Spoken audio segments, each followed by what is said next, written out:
Ukraine's air defense forces destroyed 7 Russian planes and 2 cruise missiles last night.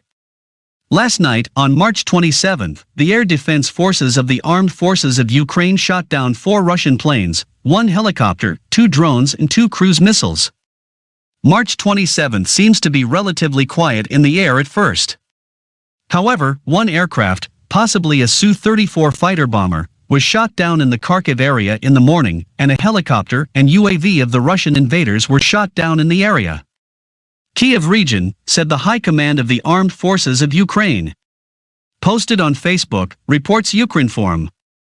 The last Russian aircraft to attack Ukraine were almost completely destroyed, when the remaining aircraft of the Russian army was only relatively small. The situation escalated to a sudden when last night at 10 p.m. aerial warnings sounded across the country. The Russian occupiers carried out a massive air raid from the northern Kyiv region, where they lost 3 machines. Flew at the same time. The occupiers fired cruise missiles at some Ukrainian infrastructure.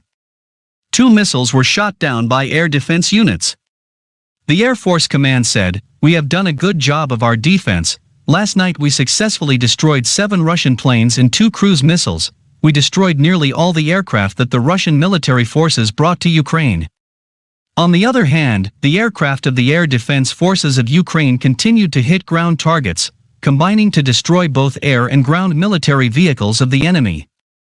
Ukraine counterattacked with many airstrikes on the enemy under the cover of warplanes, to destroy many ground targets such as Russian tanks and armored vehicles. As reported by Ukrinform, the Russian invaders have abandoned offensive operations in the Sumy area and are consolidating their forces to wait for reinforcements and try to regroup and redeploy units to other areas.